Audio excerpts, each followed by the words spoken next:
किसान भाइयों जय बलराम। तो आ गए हम अपने स्प्रे लेकर 2 एकड़ जगह पे। यह जो अवस्था है ये सबसे बेस्ट अवस्था है दूसरे नंबर का स्प्रे 05234 के साथ करने का। यहाँ जो है इस तरफ हम लेट हो गए थे, लगभग 40-50% बॉल निकल गई थी, मतलब 30% निकल गई थी 2 दिन पहले जो किया था। पिछले वीडियो में हमने बताया था और सभी से बोला था कि इस अवस्था पर नहीं करना है। यह जो अवस्था है ये सबसे बेस्ट अवस्था है। लगभग ये अवस्था होती है 65-66 दिन की लगने के बाद। तो इस अवस्था पर अपन को 05234 मतलब गबोट पूरी तरह से भर ली है। ये देखिए ऐसे जो भरने के बाद लगभग मतलब लगने के 65-66 दिन मतलब 70 दिन के अंदर अपना दूसरा स्प्रे करना है। और पहला स्प्रे 45 से 50 दिन के अंदर और दूसरा स्प्रे जो है 05234 के साथ गबोट अवस्था भरने के बाद मतलब 45 दिन में क्या रहता है कि उसमें ब्लास्ट लगने की संभावना होती है। और यहाँ पर देखिए ये जो येलोनेस आ रही थी उसमें हमने जो एक्सपेरिमेंट किया था वो सक्सेसफुल हुआ, पूरी तरह से ग्रीन हो गई है। इसमें हमने 15 kilo urea, 3 kilo zinc, 5 kilo potash, ये तीनों का मिक्सअप करके दिया था प्रति एकड़ के हिसाब से। तो उसमें जो पत्तों में जो येलोनेस आ रही थी और एकदम पत्ते सूख रहे थे, डॉक्टर साहब दिल्ली अनुसंधान डॉक्टर ज्ञान जी को भी हमने मैसेज किया था तो वहाँ से रिप्लाई भी मिला था कि जिंक और नाइट्रोजन डेफिशिएंसी के कारण ये होता है।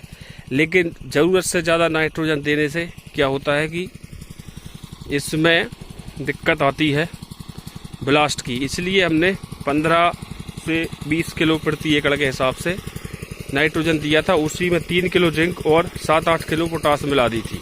तो 1 एकड़ प्रति के हिसाब से हम बता रहे हैं। तो ये जो स्प्रे है हम आ गए होंडा पंप लेकर। तो हम क्या क्या मिला रहे हैं ये बता दे रहे हैं आपको। सबसे पहले तो हमारा फंगीसाइड जो है एमिस्टार टॉप है। उसके बाद अली का हम हर बार मिलाते हैं और गर्दन तोड़ के लिए हम ट्राईसाइक्लाजोल ये प्रोडक्ट मिला रहे हैं। ग्रीननेस के लिए जिंक और इसमें हम दे रहे हैं बोरान लिक्विड फॉर्म में। ये जो है बोरान 10% रहता है लिक्विड फॉर्म में। ये है 250 ml का 2.5 एकड़ में हो जाएगा। 100 ml प्रति एकड़ के हिसाब से इसको देना है। उसके अलावा पाइमेट्रोजन 50%। और चूँकि हम क्या है खेत पर लाइव वीडियो बनाते हैं इसलिए हम लाइव प्रोडक्ट क्या डाल रहे हैं वही बताते हैं। रोपा की जगह उधर है उसमें ज़्यादा पर ध्यान देना है, क्योंकि रोपा में अपन जब बनाते हैं तो उस समय क्या बहुत सारे न्यूट्रेंट वगैरह देते हैं तो उस जगह की धान जो है बहुत ज़्यादा पच जाती है। तो यहाँ पर है हमारी अनुसंधान की ओरिजिनल पूसा बासमती बन लगभग 50% निकल गई है। और यहाँ पर कंपनी वाली है, इसको भी हमने अच्छा व्यवस्थित डोज देकर शानदार कर दिया है। बढ़िया कल्ले हैं, एक एक पेड़ में 30-30 कल्ले बना दिए हैं। अब देखते हैं कितने कल्ले काम पड़ते हैं। 30 से 40 भी कल्ले हमने गिने हैं। तो ओवरऑल आपको 3 स्प्रे हम रिकैप करते रहते हैं 45-70 दिन के अंदर। और लास्ट वाला आपको पोटाश 0050 45 दिन के स्प्रे में आप 19-19 दे सकते हैं, लेकिन उसमें ब्लास्ट की संभावना रहती है, इसलिए आप सीधा फंगीसाइड वगैरह और माइक्रोन्यूट्रेंट दें। तो उसमें क्या है 19-19 की समस्या से जो ब्लास्ट लगता है तो उससे निजात मिलेगी, माइक्रोन्यूट्रेंट मिलाएं। दूसरा जो स्प्रे है वो है कंपलसरी है 05234 वाला। उसको आप 65 से 70 दिन की अवस्था में जब ये गबोट भर लेती है जैसा हम ये डाल रहे हैं, ये इस तरफ की जो अवस्था है 65 से 70 दिन की अवस्था है, तो इसी अवस्था में आपको देना है।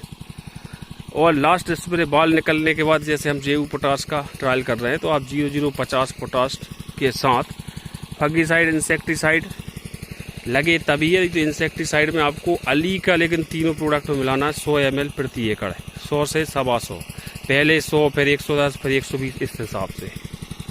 तो ओवरऑल यह हमारे स्प्रे की तकनीक है। जुड़े रहिए, चैनल सब्सक्राइब जरूर कीजिए। धन्यवाद।